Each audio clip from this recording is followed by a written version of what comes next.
idea. Let's do it. Hey y'all, name's Rose or RM. Nice to meet you, or happy to see you back. Today we'll be redesigning or rewriting another wonderful nostalgic series, and this one not as nostalgic, I guess. Well, for me it is, because it's what I grew up with. Another thing I grew up with, at least, and collected as well, because there were collectible dolls.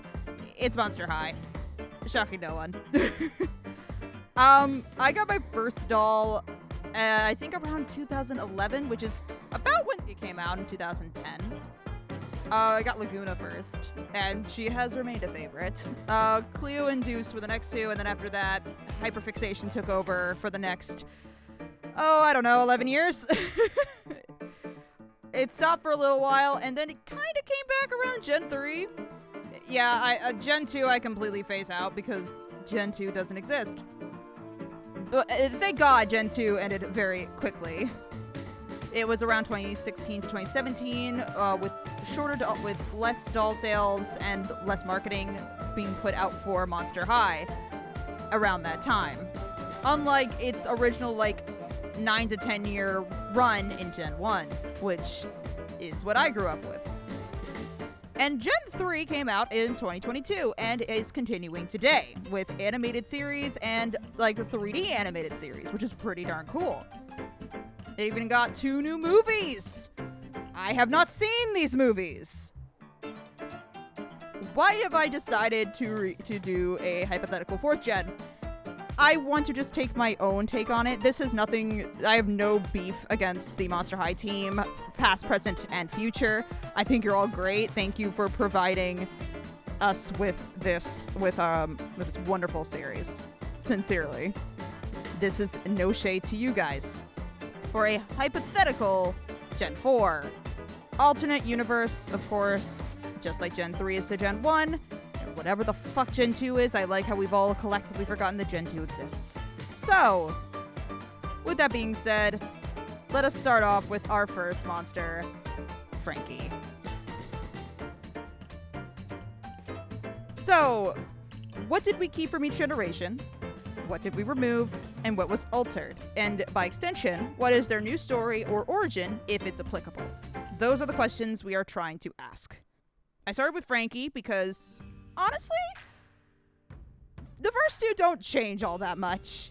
There's a lot of inspiration from all 3 generations, but Frankie, throughout all 3 generations, has remained pretty similar in terms of their personality. Bright, bubbly, penchant for science and experimentation, always there to lend a hand, sometimes literally. So there wasn't really much to change there, honestly. I did want to keep their very bubbly, experimental, they're I don't want to say naive, but they're very innocent, I suppose, personality that can grow on as this hypothetical series would go on. We're keeping the they them pronouns from Gen 3. Yes. Frankie being non-binary is so good, and it makes so much sense. It makes so much sense for them to be non-binary. Unlike the other resurrected undead beings like Cleo and Gulia, still not in this video, sorry, maybe later, they really didn't have their own life before death, at least none that they can remember, so it would be up to them to make their own identity. So Frankie is their own person. Would they have snippets of past memories? Absolutely, I think that would be really cool, but I don't think that it would be Frankie's. I think Frankie would know those are not their own memories. They are memories from their donors, which is really cool. Frankie is still new to flipping everything. So everything is a new and exciting experience for them, and they love retelling their day, which excites and terrifies their parents to no flippin' end. God, it scares them to death. I wonder why. They are extremely curious, experimental. They still love science, home ec classes, above all the other classes. And they would have joined the sports team. They absolutely would have been a cheerleader. And they were almost scouted for it because their build is actually really good. But they weren't exactly built for that kind of thing. So that kind of fell off. They lost their leg somewhere and they replaced it. No one's been able to find it. So they made a prosthetic leg. Maybe one day they'll find it. And what I have put in place for most of the undead characters. Like, they either some sort of mobility or communication disability. Frankie does use a cane that they use to walk when they get shaky.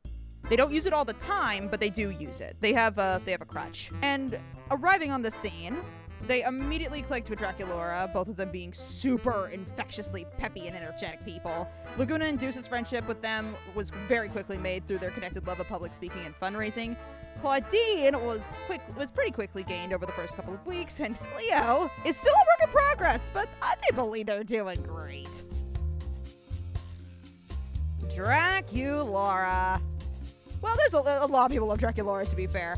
I was always about Draculaura. I think she's cute. I do think she's cute, though. So, ask the questions again. What did we keep? What did we remove? What was altered? And what's their new story if applicable? So, like Frankie, Draculaura hasn't changed. Really, less. It changed less than Frankie throughout any of the generations. Draculaura is, and honestly, I don't think there's much wrong with that. I honestly, gonna be honest with you, I love G1 Draculaura. I also really love G3 Drac. I love Draculaura in G1 and G3. I love both versions of her. So, I did keep her the daughter of Count Dracula, but instead of being adopted, I am making her the product of divorced parents. Nothing bad or traumatizing. Her parents just fell out of love. Drac got the custody because he's more stable with money and isn't traveling all the time. But both parents care about each other as friends and as co-parents, and they absolutely both dote on their daughter. And Draculaura still writes and FaceTimes her mom all the time. I am keeping the romantic pastel goth from G1, with a little bit of inspiration from the K-pop and Asian street fashion that G3 pulls for a lot of Draculaura's looks in Draculaura's looks for G3. She's still a hopeless romantic and a sucker for cheesy romance novels and fanfiction. Yes, she does have an AO3 account. I think that would be funny. Can and will watch a horror movie for the vibes. She actually loves a horror movie. She's not scared of horror movies, and I think that's great for her. And while, unlike in G3, she doesn't practice witchcraft, but she does have an appreciation for it. I think that that's okay. Like, she doesn't know how it works exactly, but she has an appreciation and wants to learn about it. Now, her connections with everybody. Instantly, like said before, instantly became friends with Frankie when they showed up. Has been friends with Cleo for a long while, but they tend to butt heads on certain things. Clawdeen used to avoid her, eventually worming her way into the fray, into the pride, or into the pack. Lagoona was also a very fast friend due to their similar energy, and while her and Deuce have the weakest relationship out of the group, they still talk. They still talk from time to time, and they get along and love to bake together when they have the time. So yeah, Drac is pretty similar, but at the same time, I do want to like add little bits and pieces of what I think Draculaura could be, and I think that's really funny.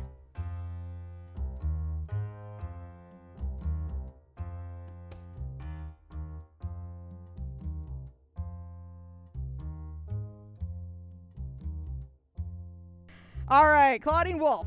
What did we keep from each generation? What did we remove? What was altered? What's the new story if it's applicable? So, she's a brunette again. Who cheered? I don't know what the G3 team was thinking on that one, making her basically a dirty blonde half the time. She is not blonde. She's a brunette. Sometimes can lean a little bit into redhead. But, like, I don't hate what they did with G3. Speaking of G3, but G1 is so much better. There's a reason why they say G1 Clawdeen has no haters, and it's true. She has no haters. Here's the thing, though. I do like what G3 did with the transformations, having her be half wolf. But we're just gonna make her a full wolf that can go between forms. I feel like that makes more sense. There is a really twisted part of me that wants to play with the traumatic backstory, because we haven't had one of those yet, and I know we've just only been over Frankie and Drac, but I still want to play with it. And it's kind of like how they became wolves or discovered that they could shift, or when they shifted the first time. Probably it would be the latter if I went with this, as I think they would be wolves by blood. I haven't thought of everything on that front, but I do think it would be something she would be afraid to do.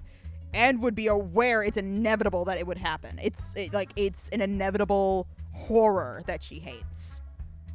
She still has her siblings, Claude, Howleen, Claudia. The most notable sibling. She still has a lot of them. Claude here is her twin. Howleen is still the youngest, and Claudia is the eldest. In the friend group, Clawdeen is the mom friend. She's a sister. When she has you in her back, she's got your back for life. Do not betray that trust. You will regret it. She still has a love for fashion and design and has problems figuring out how to get where she wants to be and what steps she has to take to get there. Me too. Sudden changes scare her, and she tends to want to keep things the same. It'll take a while for her to get used to change. Girl, same. I'm keeping her a lesbian. She deserves it, okay? I don't know specifically if she'll be with Toralei, but I do think she has to kiss women. As for relationships, already said before, her and Drac did not get along at first, but their relationship grew over time, and it made them inseparable. Frankie's history with Clawdeen is similar, that being that it took a while, but soon the three of them became the inseparable trio. And this was also kind of the same with Lagoona, but their relationship was way more quick than either of those because of like both of them being really outspoken and bold in their actions. Her and Deuce probably have one of the closer relationships. They're besties, having grown up in the same neighborhood. Clawdeen is Cleo's biggest op, but also knows that it is her greatest source of that they are each other's greatest sources of inspiration and knowledge on everything trending. And gossip. They love to gossip together. They do get along, but they can't stand each other's ego most of the time. Oh my god, it's Lagoona play. Alright, Lagoona. Alright, let's talk about it. What did we keep? What did we remove? What was altered? And what's the new story? If we can apply it. She's blue again. Who cheered? Alright, here's the thing with Lagoona. Gen 1 and Gen 2 are very similar with nearly no changes between them in terms of personality and appearance. The soft-spoken advocate, strong-willed Aussie surfer with a really complicated relationship and issues there with him. God, yeah, they really, went hard on her relationship with Gil. That relationship, while they do, it is a really cute relationship, but God, is it a little bit toxic. Mainly on Gil's end. And that kind of went into Lagoona a little bit, which, I still love Lagoona, though. Anyway, G3, Lagoona, is a bubbly, feisty, pink Brazilian bombshell that is a little ditzy, a hopeless romantic, and not afraid to chop your head off if you piss her off.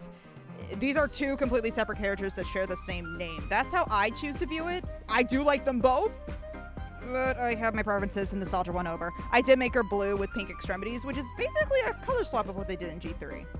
I made her mixed, Australian, and Brazilian, both of which she is very confident in sharing about. She loves sharing her culture. She's the captain of the swim team and teaches surfing in the summer, often participating in surfing competitions. She loves her parents to death and has a very good relationship with them both.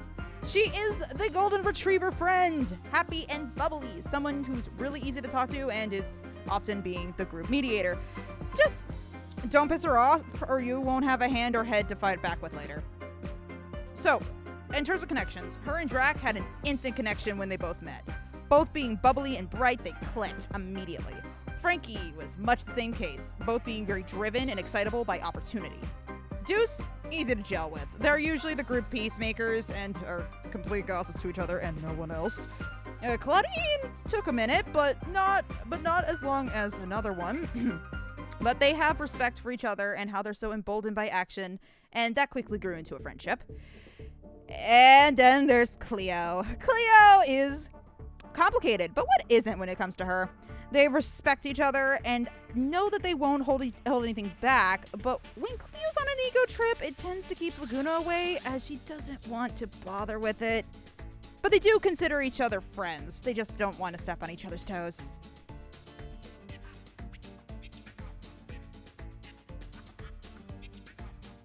Ah, yes. Speaking of the diva herself, Cleo de Nile.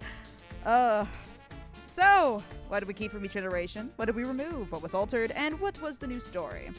If we need to. She's brunette again! Who Alright, the bit's over. But honestly, I do not jive with most of Cleo's new looks in G3. I like them. They're all missing something. The color palettes are nice. And it's actually one of the times that the bright colors could actually make sense. If they didn't clash together so often, That and her hair is just straight up blue, which I don't hate for a couple releases, but no, give my girl her brown/red hair back, please. Please give her her hair back. Another thing, I'm glad that throughout the entirety of the series they have kept some form of her ego. But I think that it just kept getting diminished over each generation. But her pride still gets in the way of most things, and she's not a complete bitch, which is good. I do like the closeted bisexual edition as well. We will be keeping that. Cleo is bi here. Much like Frankie, undead have mobility or speech impediments to varying degrees of severity. Cleo got lucky, being so well preserved after death that her mobility isn't much of an issue. She is still rather clumsy though, often leaning against something or someone. The bandages are not removable. You'll have to pry them off her corpse. If they come off, she will reduce to dust. Cleo is still a complete daddy's girl, which honestly, yeah, I don't think that's ever changing with her. The vision I had for Cleo was still a rich bitch with class. One who is often too proud to admit that she's wrong, even when she knows she's wrong. She made a statement, not an opinion or an option. Cleo, surprising absolutely no one, has a hard time getting along with anyone, but it's best to make her ally and not your enemy. She has respect for those that can give it back in return. An eye for an eye sort of deal. Respect and honesty is the best policy for her. It's why her relationship with Lagoona and Clawdeen is relatively good to neutral. They understand and respect each other, but often butt heads and they don't see eye to eye. Frankie, they haven't known long enough to form an opinion on, but they are observing them closely. Draculaura, while sweet, is a little too cutesy for her, even after knowing her for a very long time. But there still is understanding, like, that everything with Draculaura is like legitimately genuine, and there's no pick-me energy coming from her. Draculaura's honest and being true to herself, and Cleo doesn't see that as a threat or an enemy. Alright, Deuce. Deuce is complicated. She does care about Deuce, and has met his mother in life. They didn't get along all that well, but they at least understand the feeling is mutual. So her and Deuce, when they met, boy, was it rocky. Former experience with his family wasn't great, but over time, he got her to admit to him that she was wrong to judge him so harshly based on something that he wasn't even alive for. So they are building on their friendship, one slow step at a time. Whether that becomes something more is yet to be seen, but it's clear to everyone on the outside that there is certainly something there.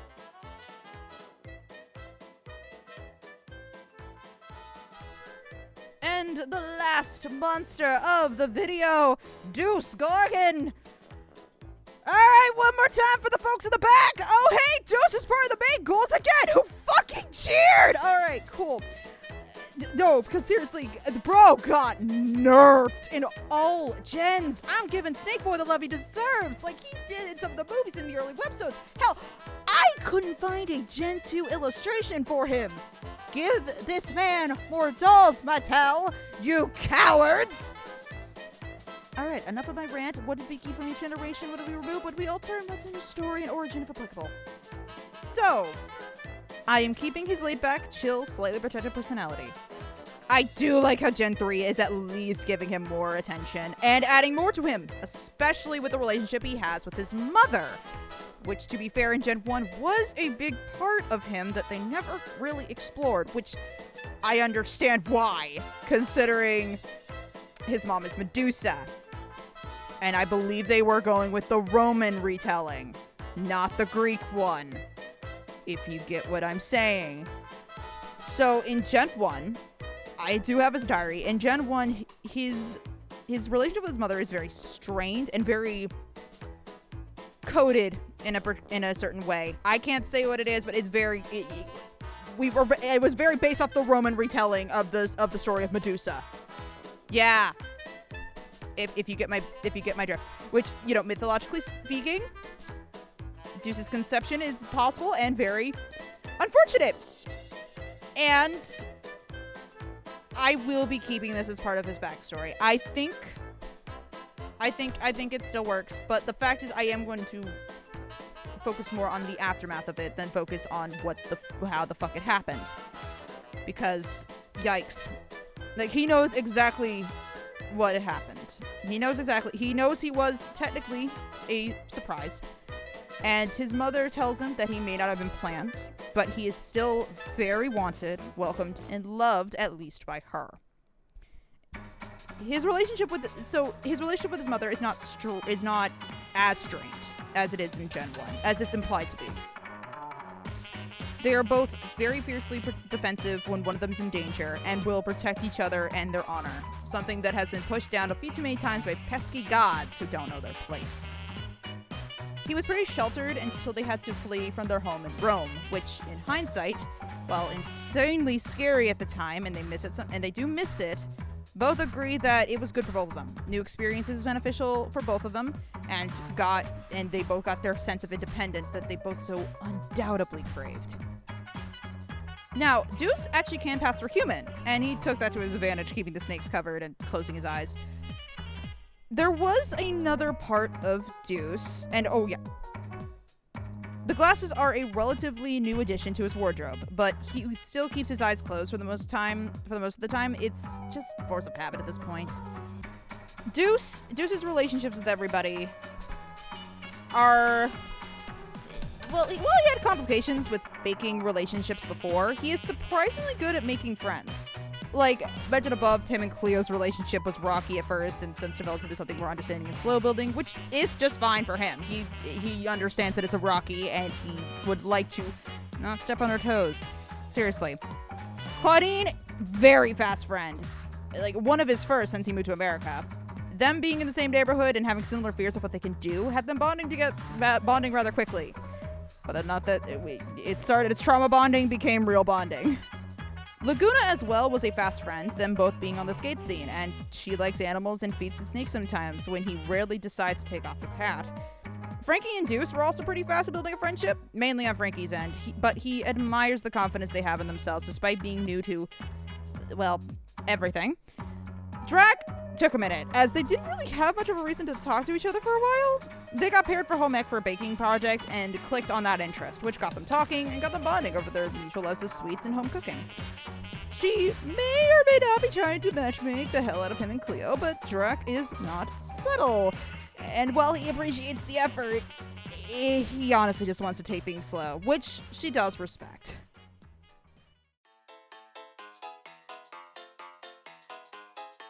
And that is the video. That is the Killy Tales.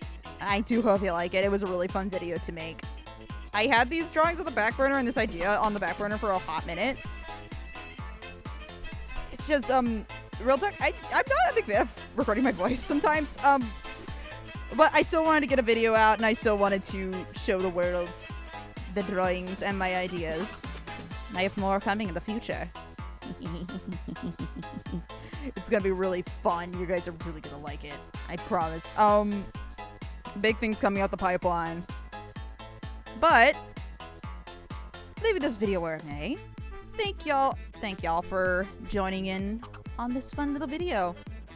I'll see y'all on the flip side. Bye.